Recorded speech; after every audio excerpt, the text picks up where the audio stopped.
The year was 1921. It was good times in Pittsburgh, boom times for business. It was a great time for a young man or a young woman with business sense, good manners, and a good education to get a good job. But you had to have that education, and you had to have it in a field that business wanted. So it was that in 1921, an accountant from back east, Andrew Blass, came to the Steel City to open a new school, the Pittsburgh School of Accountancy. He rented a couple of rooms, hired an accountant and a lawyer as faculty, advertised, and opened his doors to 26 ambitious young men. 4 years later, 25 of them graduated. They got good jobs, and the success story that became Robert Morris University was born.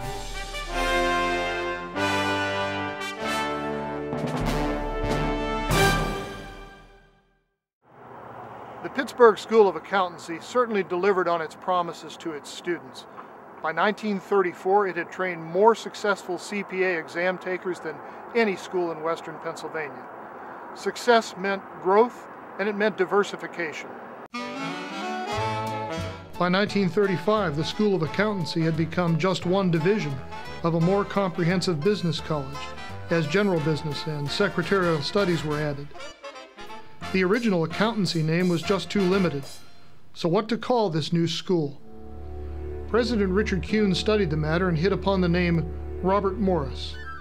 The choice showed awareness of both American history and American free enterprise. Morris was a signer of the Declaration of Independence, Articles of Confederation, and the Constitution. He had by his business skills amassed enough of a fortune that he came to be known as the financier of the American Revolution. And so the Robert Morris School of Business was born. That was our second incarnation, and it worked too. From its headquarters in the William Penn Hotel, throughout the 1930s and the 1940s, from raw teenagers to working adults, thousands of students earned their diplomas at the Robert Morris School of Business. You couldn't find a big or small business, a bank, or an accounting firm that didn't have Robert Morris men and women making the enterprise go. During World War II, we even tailored our classes to serve the needs of national defense. And when the war ended, GIs came home to the GI Bill, an unprecedented chance for a better education.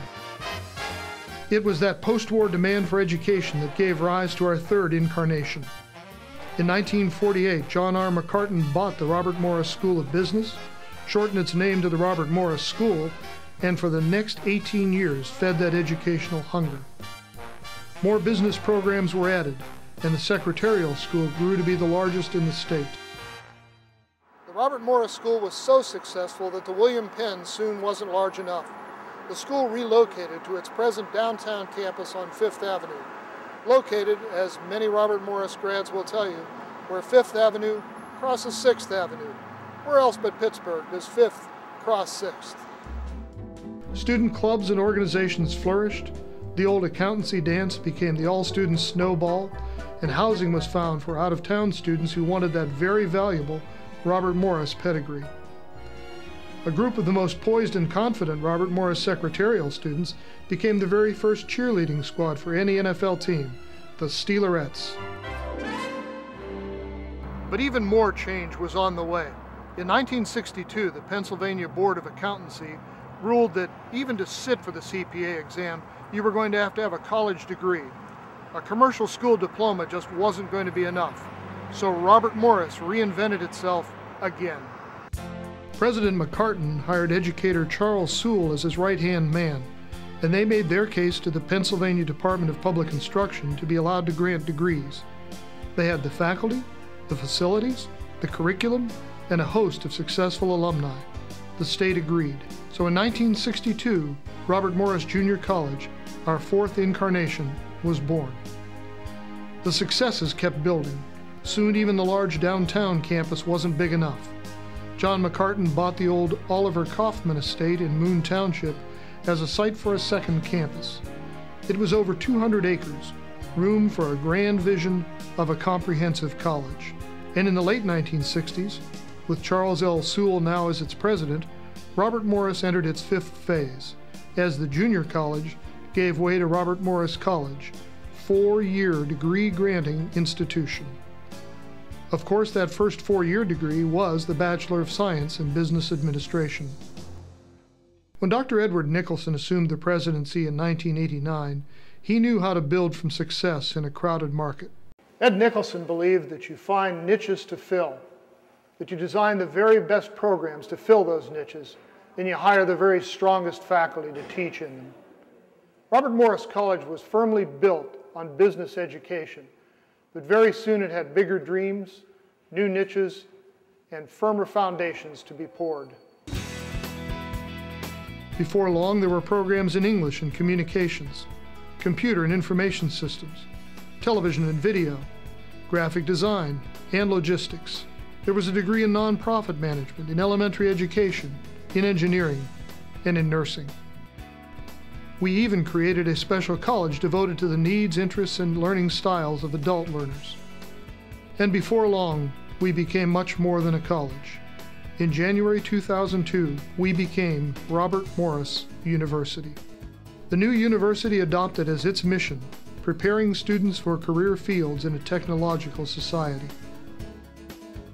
University status was marked by 3 significant enhancements of our mission: increased emphasis on faculty scholarship, a substantial broadening of academic programs, and a service commitment to our community and to the region.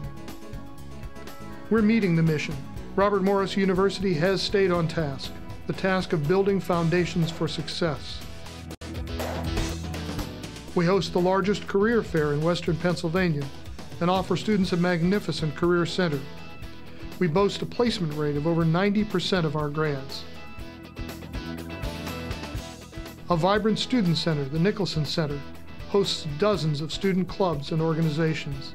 We sponsor 23 intercollegiate sports for men and women, plus intramurals and club sports. In 2003, we bought the Island Sports Center to give RMU one of the largest college-owned sports complexes in the region. And in 2005, Joe Walton Stadium gave the Colonials football program an on-campus home and made a striking addition to the RMU skyline. Some 1,300 RMU students, faculty, and staff took part in over 150 service projects in the last year alone. We're home to the nationally recognized regional chapter of America's Promise, dedicated to a better life for America's kids. The non-denominational Anne and Alvin Rogal Chapel provides a place to worship, to meditate, to seek meaning beyond ourselves. At the Robert Morris Pittsburgh Speaker Series, the great minds of our time engage the great issues. Student journalists do daily newscasts from the Academic Media Center and create memorable documentaries at the Center for Documentary Production and Study. Colonial Theater student productions bring campus and community together to celebrate the arts. Innovative adoption of the latest technology allows online course delivery for working adults. A robotics lab exposes engineering students to challenging possibilities. In the nursing program, every student gets a PDA and practices on SimMan. Tomorrow's video and documentary producers use the latest in nonlinear editing equipment. Well, you could say it's not your father's Robert Morris anymore, with nurses and engineers and fine arts students on the campus, with a strong international presence. But in some ways, it still is your father's Robert Morris. The business school retains its well-deserved reputation for quality and still enrolls half the undergraduate population. And the strongest asset at Robert Morris remains what it has always been, our people, the faculty, staff, students, and alumni who have built the foundations. Robert Morris has always been an institution of teacher-scholars, faculty who guide and challenge, who work with, not lecture to, students. So we're still here, after 85 years, and we're still innovating, reinventing, and strengthening everything that we do. With the inauguration of Gregory Del Olmo as our 7th president, there's certainly going to be no slowing down. In fact, the signs all point to continued growth. Ambitious changes already underway will be pursued. New paths will be explored, and no doubt fresh challenges will be faced, and they'll be overcome. We've been laying down foundations for success for 5 generations, and we're ready at Robert Morris to pour those foundations for the next generations to come.